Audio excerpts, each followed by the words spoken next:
देखिए आज जो हम लोग पढ़ेंगे क्लास 8 का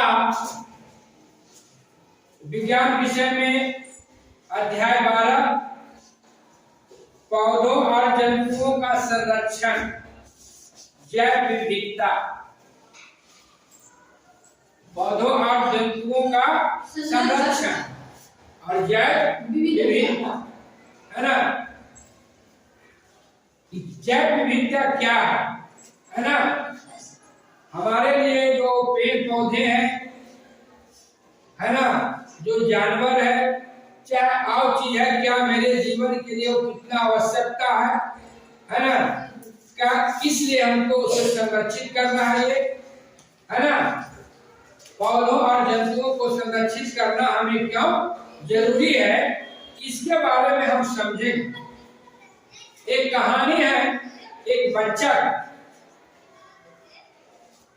कि आपको गर्मी का छुट्टी हुआ था।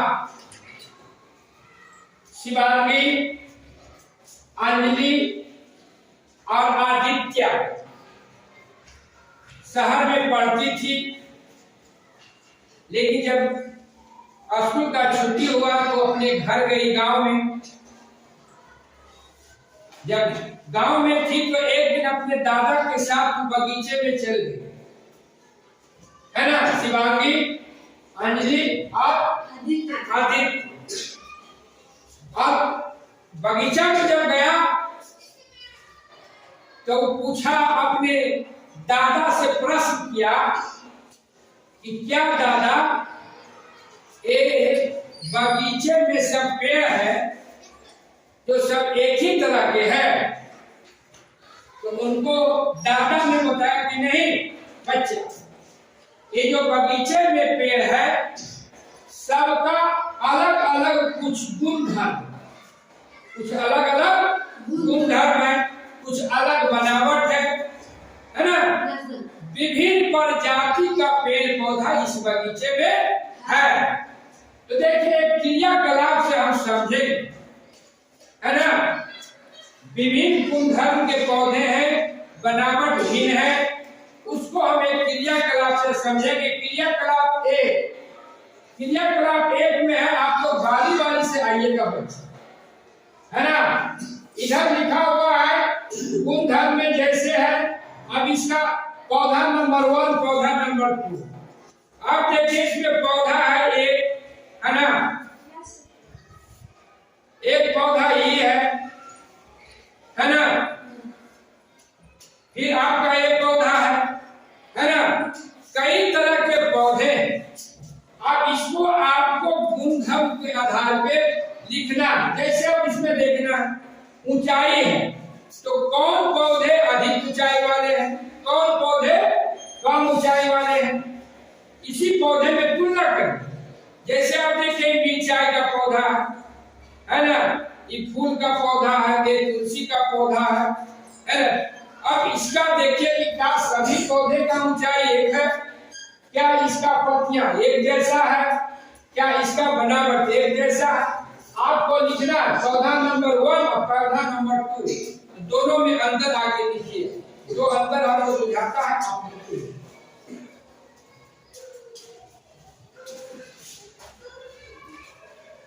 पेड़ पौधा के बारे में समझ लिया। फिर आप पूछता है आदित्य, अंजलि की क्या दादा के जीव जंतु है, क्या सब एक समान है, सबका आवास एक ही जैसा है। फिर दादा फंस गए तो कहे देखिए इसको जब समझना है तो फिर एक क्रियाकलाप करना होगा दूसरा, है ना। जंतु का नाम है, उसको अंतर करना है शारीरिक बनावट पे, उसका आवाज। जैसे है गाय है और बंदर है। अब जो इधर से आइए, मान लिया कि आप ही लोग शिवांगी हैं, आप ही लोग आदित्य हैं, अंजलि है, तो चलिए आइए उधर से आइए, लड़की की तरफ से आइए। और गाय और बंदर में अंतर कितना, इसका शारीरिक बनावट में क्या अंतर है और इसका आवाज में क्या अंतर है।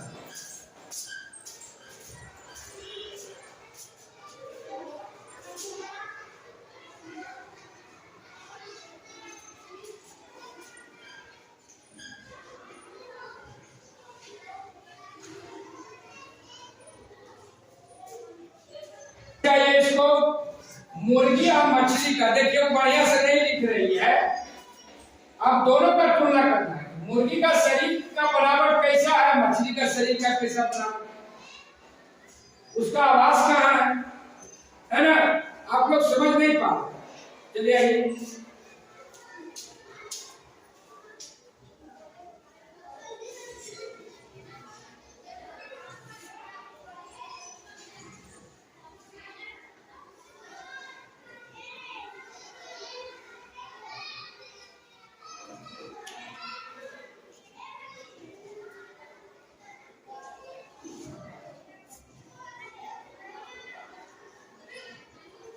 दीपक की तरह से नहीं था इसमें कि मुर्गी और मछली में क्या उसका जो है फर्क है। तो दोनों का शरीर का बनावट है ना, मछली का बनावट है कि वो आकृति में छोटा है, उसका शरीर जो है क्या है, लंबा होता है, पतला होता है। जबकि मुर्गी क्या होता है, मुर्गी का है पंख होता है, पैर होता है, मछली को तो पैर नहीं होता है। आवाज, मछली जो है जल में रहती है ना, और मुर्गी जो है आपको धरती पर रहता है। इस तरह से क्या हो अंतर है, जीव का क्या है, एक समान जीव सभी जीव जंतु नहीं, पेड़ पौधे भी एक समान नहीं। एक सवाल हुआ कि जंगल क्या, जंगल कभी आप घूमे हैं, आप लोग घूमे हैं जंगल में, नहीं घूमे। अब देखिए कि जंगल के लिए आप लोग हैं 10 जो है आप जंगली पौधे का नाम बारी बारी से लिखिए, एक पौधा का नाम और एक जो जंगल में जीव रहने वाला है जंतु उसका नाम। आइए,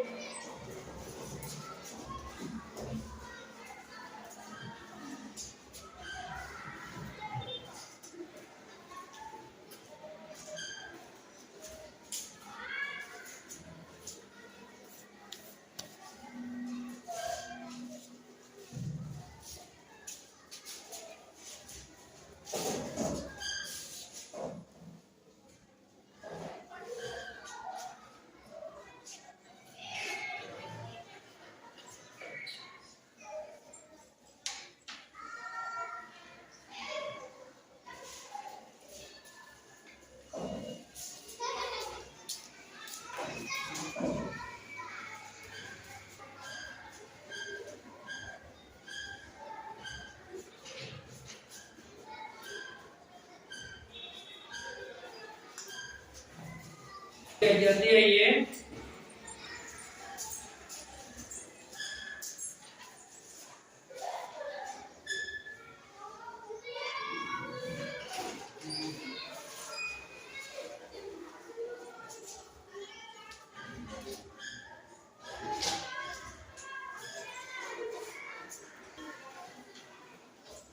अब देखिए क्रियाकलाप हमने वन किए,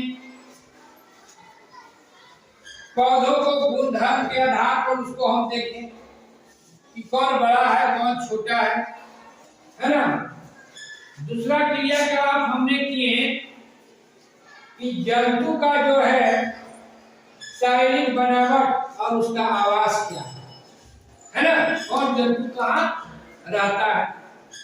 फिर आप देखें कि पेड़ पौधा और जंतु जानवर का नाम है ना, कि जंगल में बहुत सारे प्रकार के पेड़ आते हैं, विभिन्न तरह के क्या जीव जंतु रहते हैं। अब बताइए आप लोग कि अगर जंगल को काट दिया जाए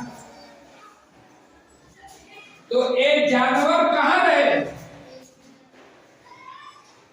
जंगल का जानवर है ना, जंगल उसको चाहिए रहने के लिए। अगर मान लिया जाए कि आपका एक घर में रहते हैं ना, अगर घर को ही समाप्त कर दिया जाए तो आप कहाँ रहिएगा, मनुष्य घर में रहता है ना।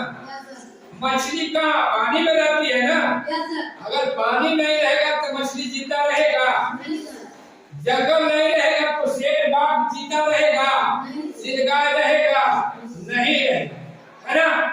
इसलिए देखिए कि सब क्रियाकलाप से स्पष्ट होता है कि कहीं न कहीं एक दूसरे से संबंध है ना। अगर पेड़ है तो जंतु है, जंतु नहीं है तो पेड़ नहीं है ना? ये संबंध। अब इसको मान लिया जंगल में ही रहेगा जानवर, उसका घर है, तो जंगल को नष्ट करिएगा तो उसका घर खत्म हो जाएगा ना? वो कहाँ रहेगा ये जानवर? अब जो है सरकार ने इसको देखते हुए जंगल की कटाई नहीं हो और जीव जंतु जो जंगल में रहते हैं उसको दिक्कत नहीं हो, उस क्षेत्र को सरकार ने क्या कर दिया है, आपको प्रतिबंधित क्षेत्र घोषित कर दिया। प्रतिबंधित क्षेत्र आप उसको बना दिया गया अभयारण्य। अभयारण्य मतलब ये धरती पर विभिन्न प्रकार के जीव जंतुओं की प्रजातियां है ना, एक दूसरे को आपस में संबंध एवं पर्यावरण के साथ संबंध जो होता है उसी को हम लोग जैव विविधता कहते हैं। अब इसको हम मिटाते हैं, आगे पढ़ेंगे कि अभयारण्य क्या है, क्यों जरूरी है, राष्ट्रीय पार्क क्या है उसके बारे में पढ़ेंगे, रेड डाटा क्या है उसके बारे में पढ़ेंगे, कौन से जो है जीव जंतु विलुप्त होते जा रहा है ना, उसके बारे में पढ़ेंगे। फिर हम लोग पढ़ेंगे कि जो विश्व में जो है 12 जैव विविधता वाले क्षेत्र हैं जिसमें भारत का भी छठा स्थान है, भारत का भी छठा स्थान है और उसमें भारत के उत्तर पूर्वी और पश्चिम घाट में भी तो जैव विविधता वाले क्षेत्र हैं। जो जैव विविधता में क्या है, धनी माने जाते हैं, तो इसको हम मिटाते हैं, आप लोग नोट करिए।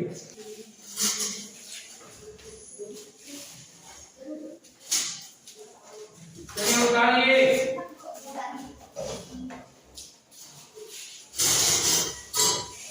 क्या? हाँ? तो जैव विविधता को समझें, अभयारण्य क्या है उसको आप लोग को बता दिया कि अभयारण्य क्या है ना, राष्ट्रीय पार्क क्या है और जैव मंडल, इस सबको जरूरत क्यों हुआ राष्ट्रीय पार्क बनाने की जरूरत, क्यों हुआ अभयारण्य बनाने की जरूरत, और क्यों हुआ जैव आरक्षित क्षेत्र बनाने। तो बहुत से जो पेड़ पौधे थे आप और जंगल, तो क्या हो रहा, जंगलों की कटाई होने से विलुप्त होती है धरती से, कई प्रजातियां विलुप्त हो गई है ना। आप लोग गोंडा चिड़िया के नाम सुने, गुजरात में पाया जाता है, तो कहानी भी था आपको दूसरा क्लास में पढ़ने का। एक कौवा को कहा था काली करूठी, कौवा को बोला था काली करूठी, तो कौवा गुस्सा गया गोंडा चिड़िया पर कि हमको तुम बोल दिया काली करूठी, हम का कहा कि तुमको हम सबक सिखाएंगे। अब कौवा जो है गोंडा चिड़िया पर बड़ी खिसिया गया था, गुस्सा हो गया था कि हम इसको मारेंगे। एक आदमी का नहीं मारो मत, इसको आओ छोड़ दो, आओ इसको सेवा करो, आओ खिलाओ। अब हुआ कि गोंडा चिड़िया के जब इतना तो सेवा किया, इतना न खिलाया ना, उसको पूरा शरीर से भारी हो, अब चौधरी में होता है गोंडा चिड़िया, समझे, और समुद्र के किनारे पाया जाता था। अब गोंडा चिड़िया इतना ना शरीर से भारी हो गया कि ना उड़ सकता था और न दौड़ के भाग सकता है ना, पूरा पाल लिया शरीर। अब उसको क्या किया कि जितने भी समुद्र किनारे से जाते थे लोग और वहां के स्थानीय लोग, उसको पूरा दम पकड़ के कुछ मार करके सब खा गए। उसका मांस बहुत स्वादिष्ट गोंडा चिड़िया है ना, माने आदमी जो है सबको नरभक्ष कर, गोंडा चिड़िया में युद्ध हो गया।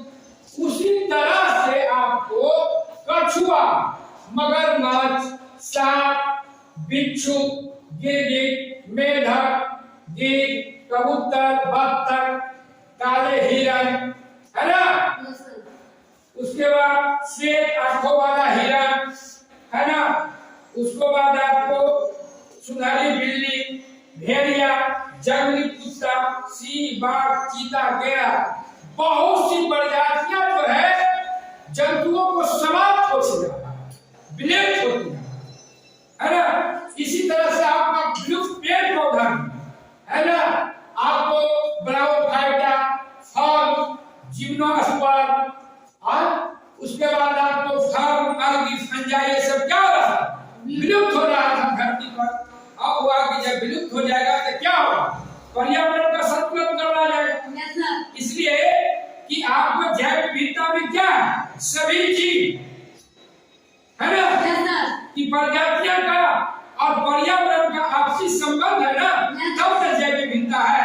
अगर पक्षी नहीं रहेगा, जंगल नहीं रहेगा, है ना, जीव जंतु नहीं रहेगा, तो क्या पर्यावरण आपका सही रहेगा? नहीं।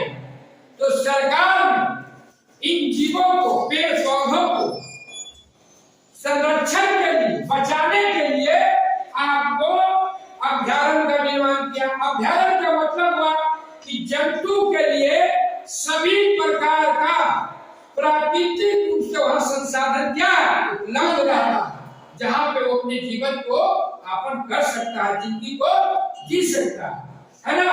और प्रतिबंधित क्षेत्र होता है, आप बिना किसी के परमिशन के नहीं जाता, वाल्मीकि अभ्यारण्य, है ना।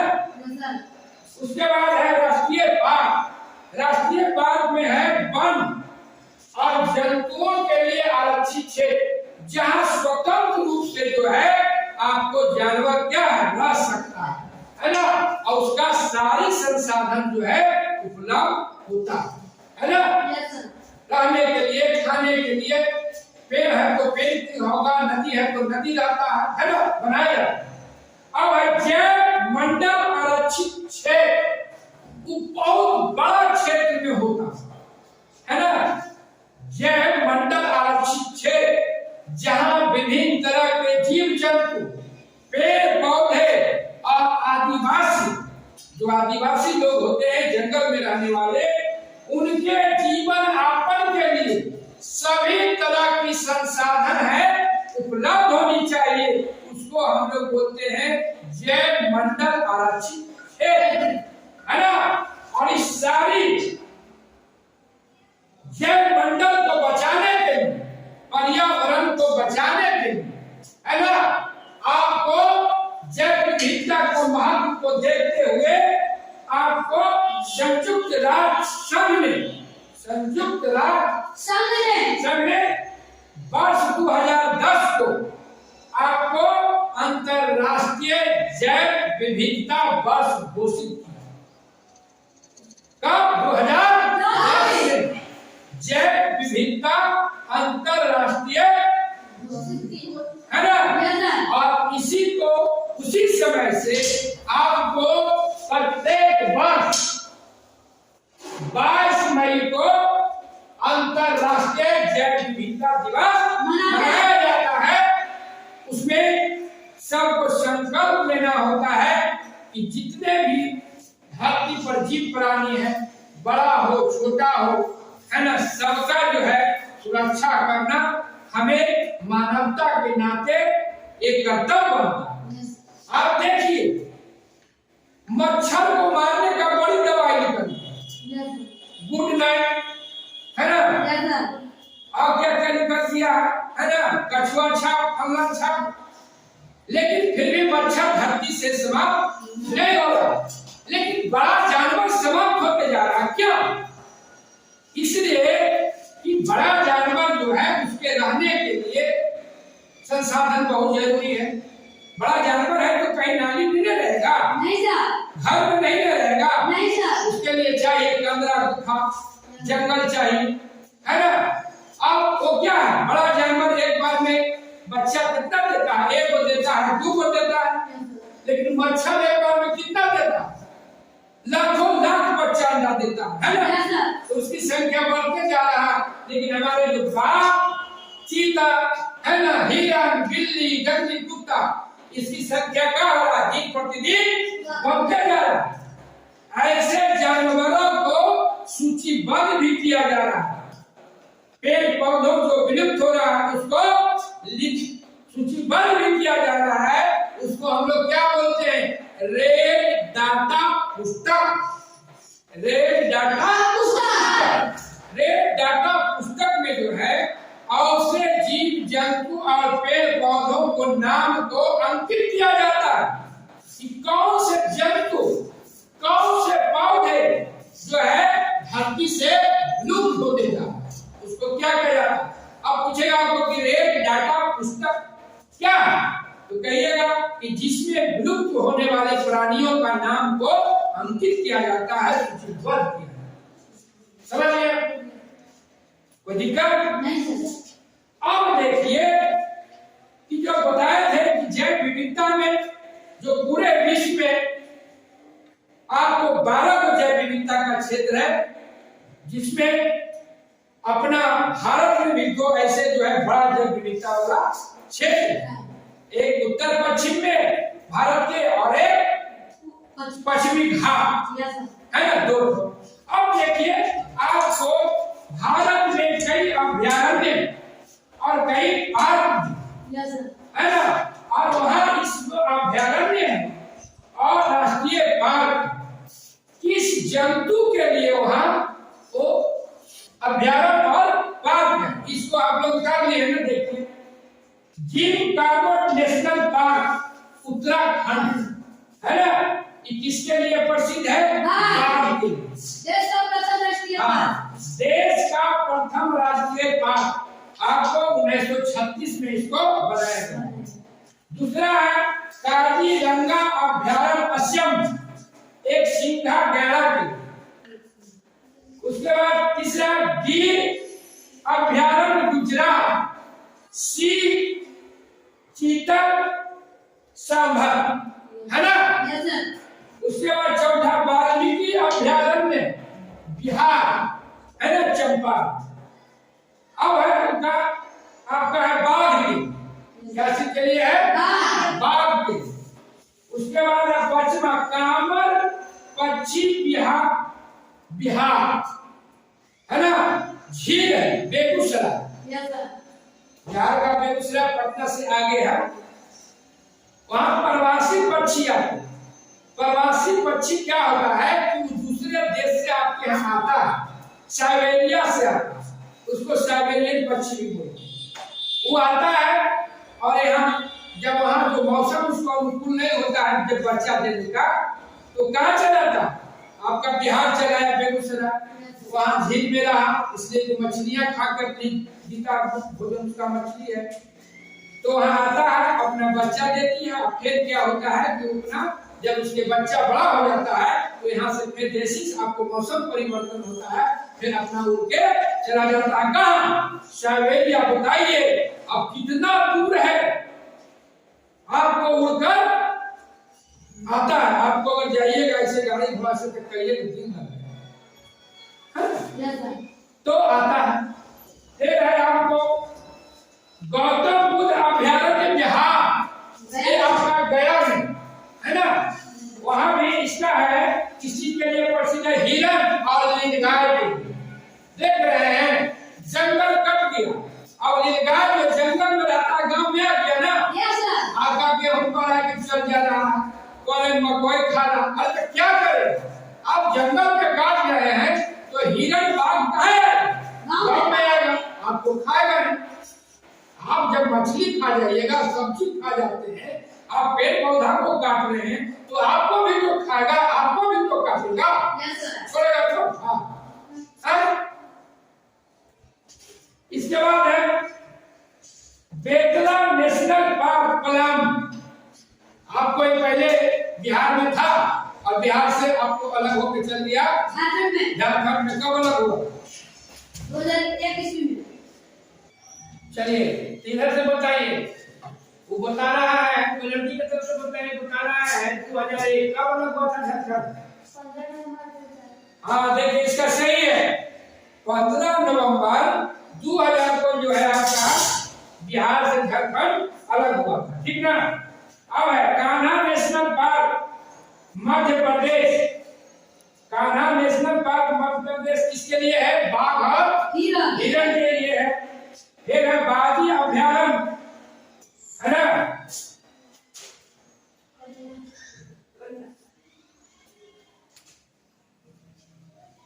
बाघी अभ्यारण्य कर्नाटक आपको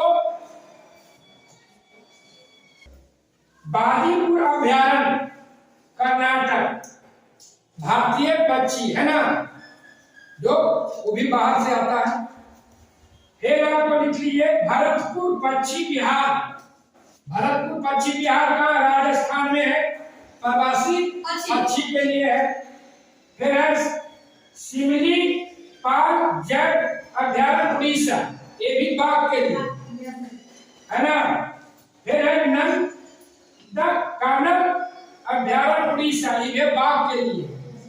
फिर है आपको सरिस्का अभ्यारण्य राजस्थान, बाघ के लिए, बाघ और हिरण के लिए। और फिर आपको है सुल्तानपुर पक्षी विहार, हरियाणा में है, ये भी पक्षी के लिए है ना। क्या ये सब जानवर क्या है, स्वतंत्र रूप से रहते हैं। अब है बैठ जाइए कि हम लोग का कर्तव्य बनता है कि इस जैव विविधता को बचाए रखने के लिए और पर्यावरण को संतुलन को बनाए रखने के लिए हमें इस अध्याय से सीख लेने की जरूरत है कि हमें पेड़ पौधा है ना, जीव जंतु पशु पक्षी को क्या करना, संरक्षित करने का हमें संकल्प लेने की जरूरत है ना। तो आपको आज जो है जैव विविधता का अध्याय को हम समाप्त करते हैं।